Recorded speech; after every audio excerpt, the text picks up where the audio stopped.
Hello my dear friends, what's up and welcome back to learn English with AR. Learn English with AR में आपका स्वागत है। So friends, आज के इस वीडियो में बात करने वाले हैं प्रीपोजिशन बाय एंड विद। वैसे तो इसका हिंदी मीनिंग होता है बाय का मतलब होता है से या फिर के द्वारा, और विद का अर्थ होता है के साथ या फिर साथ।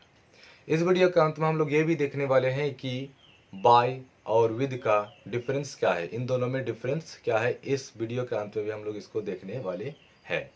सो फ्रेंड्स, वीडियो के अंत तक बने रहिए ताकि आप चीज़ों को अच्छी तरीके से समझ सकते हैं। सो फ्रेंड्स, बिना देरी के चलिए वीडियो को स्टार्ट करते हैं। सबसे पहले यूज ऑफ बाय, बाय का प्रयोग, राइट। सो पहला नंबर है कि के समीप या फिर के किनारे, यानी कि नियरनेस इन प्लेस, यानी कि ये नियरनेस नजदीकता को दर्शाता है कि नजदीक में कोई किसी के नजदीक में है। एक एग्जांपल के थ्रू समझते हैं, जैसे कि कम एंड सिट बाय मी। कम, आओ, एंड सिट, बैठो, बाय मी, मेरे पास में आके बैठो। तो यहाँ पे पास का क्या है, समीप को दर्शाता है, पास नजदीक को दर्शाता है। सो नजदीक के लिए आप किसका प्रयोग कर सकते हैं, बाय का प्रयोग कर सकते हैं। नेक्स्ट है कि देयर इज अ चर्च, एक चर्च है। देयर इज अ चर्च, एक चर्च है। बाय द रिवर, यानी कि नदी के बगल में, नदी के पास में, नदी के समीप ही एक क्या है, चर्च है। उसी प्रकार there is a house, there is a house by the river, एक घर है नदी के किनारे। इस प्रकार आप आगे प्रैक्टिस के लिए कर सकते हैं। नेक्स्ट है सर की तक, यानी कि समय से पहले, यानी कि टाइम से पहले हमको बाय का प्रयोग करना पड़ेगा। जैसे कि can you finish this work, क्या आप इस वर्क को, काम को फिनिश कर सकते हैं बाय 4 o'clock, 4 बजे तक। उसी प्रकार आप आगे कर सकते हैं कि can you finish this work by 5 o'clock, can you finish this work by 10 o'clock, क्या आप 10 बजे तक इस काम को फिनिश कर सकते हैं, पूरा कर सकते हैं। जैसे कि वह 10 बजे तक आएगा तो he will come bye 10 o'clock, वह 9 बजे तक में आ जाएगा। तो तक यहाँ पे नजदीक को दर्शाता है कि 9 बजे तक में वह आ जाएगा, तो he will come bye 9 o'clock, right. तीसरा नंबर में है कि से, यानी कि यातायात के साधन का बोध कराने के लिए, यानी आने जाने के लिए जिस माध्यम का, जिस साधन का प्रयोग करते हैं उससे पहले आप बाय का प्रयोग करेंगे। जैसे कि आप यहाँ पे बाय का किया, जैसे कि ही विल कम, कि वह आएगा बाय बस, बस से आएगा। उसी प्रकार कि he will come by train, वह ट्रेन से आएगा। He will come by plane, वह प्लेन से आएगा। He will come by bicycle, वह बाइसाइकिल से आएगा। तो he will come by boat, वह बोट से आएगा। सो आप देख रहे हैं कि बस क्या है, एक साधन है आने जाने का, ट्रेन भी आने जाने का साधन है, प्लेन भी है, बाइसाइकिल भी है। सो आने जाने के लिए हम लोग बाय का प्रयोग करेंगे, ना कि विद का प्रयोग करेंगे। नेक्स्ट है कि सर पैसिव वॉइस में के द्वारा के लिए किया जाता है। पैसिव वॉइस में जैसे कि आई वॉज बीटन, मुझे पीटा गया, बाय माई टीचर, मेरे शिक्षक के द्वारा। उसी प्रकार कि he was beaten by his teacher, उसे उसके शिक्षक के द्वारा पीटा गया। उसी प्रकार कि यू वर, यू के साथ वर का प्रयोग होता है, ना कि वज का। So you were beaten by your teacher, तुम्हें तुम्हारे शिक्षक के द्वारा पीटा गया। सो आप देख सकते हैं कि बाय यानी कि के द्वारा कोई काम किया गया। सो नंबर 5 कह रहा है कि के हिसाब से, यानी कि माप, तोल या दर। जैसे कि क्लोथ इज सोल्ड, कपड़ा बेचा जाता है, बाय द मीटर, मीटर के हिसाब से। नेक्स्ट है कि oranges are sold, oranges are sold, संतरे बेचे जाते हैं, बाय द किलो, किलो के हिसाब से। सो आप देख रहे हैं कि यहाँ पे क्या है, बाय का प्रयोग किया गया है, राइट। सॉरी। अब हम लोग देखेंगे यहाँ पे कि यूज ऑफ विद, विद का प्रयोग। अब हमने क्या जाना, यहाँ पे देखा कि सर बाय का प्रयोग कब कब किया जाता है। अब हम लोग देखेंगे यहाँ पे क्या, विद का प्रयोग।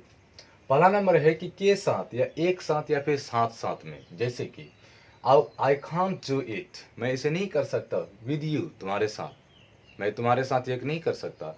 सो जैसे यहाँ पे आगे भी कर सकते, you can't do it with me, तुम मेरे साथ ये नहीं कर सकते हो। उसी प्रकार आप आगे बना सकते हैं। यहाँ पे दूसरा नंबर में कह रहा है कि ही वॉज प्लेइंग, वह खेल रहा था, विद हिज फ्रेंड, उसके दोस्तों के साथ वह खेल रहा था। उसी प्रकार के I was playing with my friend, मैं अपने दोस्तों के साथ खेल रहा था। उसी प्रकार आप आगे कर सकते हैं, किसी का नाम भी लिख सकते हैं। जैसे कि Rohit was playing with his friend, Rohit अपने दोस्तों के साथ खेल रहा था। दूसरा नंबर कह रहा है कि से या के द्वारा, यानी कि कोई साधन। यहाँ पे काम का मतलब होता है कि आप किसी भी काम को किसके सहारे करते हैं या किसके माध्यम से आप करते हैं। जैसे कि ही कट द एप्पल, वह सेब को काटा। With a knife, KNIFE, knife, उसने सेब को काटा किससे? चाकू से काटा। सो यहाँ पे काम कर रहा है किसके साथ? चाकू के साथ कर रहा। तो चाकू से यानी कि टूल हुआ, इंस्ट्रूमेंट हुआ, एक टूल हुआ। जैसे कि आई राइट विद अ पेंसिल, कि मैं एक पेंसिल से लिखता हूँ, पेंसिल से, तो इसके माध्यम से, इसके सहारे मैं क्या करता हूँ? लिखता हूँ। जैसे कि मैं मार्कर के माध्यम से लिखता हूँ, मार्कर के सहारे लिखता हूँ, तो आई राइट विद अ मार्कर, मैं मार्कर से लिखता हूँ। तो से का बोध कराने के लिए भी हम लोग विद का प्रयोग करते हैं। जैसे कि यहाँ पे विद का किया गया है, यहाँ पे भी किसका प्रयोग करेंगे? विद का प्रयोग करेंगे। जैसे कि ही किल्ड द बर्ड, उसने पक्षी को मारा। विद अ स्टोन, एक पत्थर से, यानी किससे मारा उसने? एक पत्थर से मारा। सो आप देख सकते हैं कि विद का यहाँ क्या होता है? मतलब से। यहाँ भी क्या मतलब होता है? से। नेक्स्ट है क्या सर? कि सहमति का भाव दिखाने के लिए, सहमति की, मैं तुमसे सहमत हूँ, एग्री हूँ कोई भी काम के लिए। जैसे कि से, जैसे कार्य करने के तरीका का बोध, सॉरी 3 नंबर में सहमति का बोध। I am always with you, मैं तुम्हारे साथ हमेशा हूँ। He is always with me, वह हमेशा हमारे साथ है या मेरे साथ है। इस प्रकार आप आगे बना सकते हैं।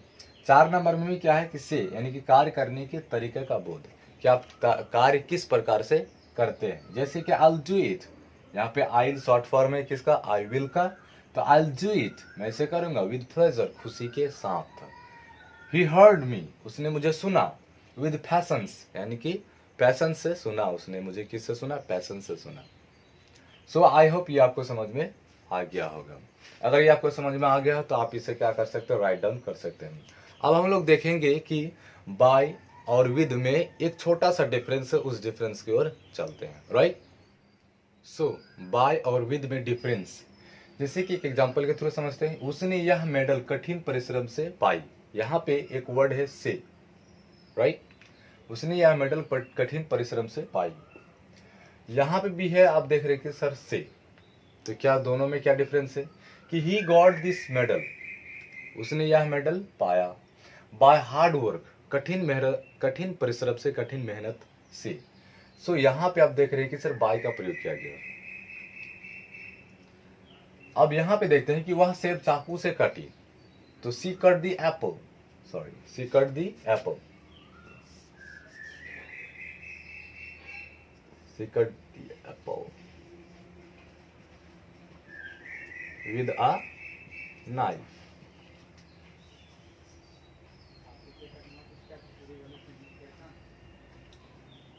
सो क्या होगा कि सी कट दी एप्पल, उसने एप्पल काटी विद अ नाइफ, एक चाकू से।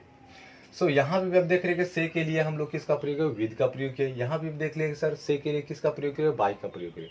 सो इन दोनों में डिफरेंस क्या है? डिफरेंस यही है, छोटा सा डिफरेंस है कि ये जो विद लगेगा, विद जो है किसी भी साधन से पहले लगता है। यानी कि मेरा यहाँ पर साधन क्या है? चाकू है। हमने चाकू से सेब को काटा। जैसे कि मैं कलम से लिखता हूँ, तो किससे लिखता हूँ? कलम से। तो यहाँ मैं कलम से लिखता हूँ, एक मेरा कलम क्या है? साधन है। मैं किससे लिखता हूँ? यहाँ पे मार्कर से। तो मार्कर मेरे लिए यहाँ पे क्या? साधन है। तो साधन से पहले आप किसका प्रयोग? विद का प्रयोग करना पड़ा। जबकि अगर साधन ना हो तो वहाँ पे आपको किसका प्रयोग करना है? बाय का प्रयोग करना है। जैसे कि यहाँ पे उसने यह मेडल कठिन परिश्रम से पाई। यहाँ पे क्या है कि यहाँ कोई साधन नहीं है, यहाँ पर रिजल्ट पे फोकस कर रहा है कि ये जो मेडल पाई, रिजल्ट, इसमें क्या कि रिजल्ट पे फोकस करता है। यहाँ पे इस पे क्या रिजल्ट का फोकस करता है। सो बाय जो है रिजल्ट के लिए प्रयोग करेंगे, जबकि यहाँ पे साधन इंस्ट्रूमेंट के लिए किसका प्रयोग करेंगे? विद का प्रयोग करेंगे। कोई भी टूल होगा या इंस्ट्रूमेंट होगा, इंस्ट्रूमेंट हो सकता है या फिर कोई भी टूल हो सकता है कि जिससे आप कोई भी काम क्या करते हैं? समाप्त करते हैं या फिर करते हैं उससे। ठीक है, यहाँ पे रिजल्ट पे फोकस कर रहा है। तो he got this medal by, जबकि she cut the apple with a knife. So आपको समझ में आएगा, यही दो डिफरेंसेस, छोटा सा डिफरेंस है, आपको ये समझ में। आई होप ये आपको समझ में आ गया होगा। If you like this video, अगर ये वीडियो आपको अच्छा लगा तो प्लीज़ लाइक करना, शेयर करना और सब्सक्राइब करना ना भूलना। सो फ्रेंड्स, मिलते हैं अगले वीडियो में। जय हिंद।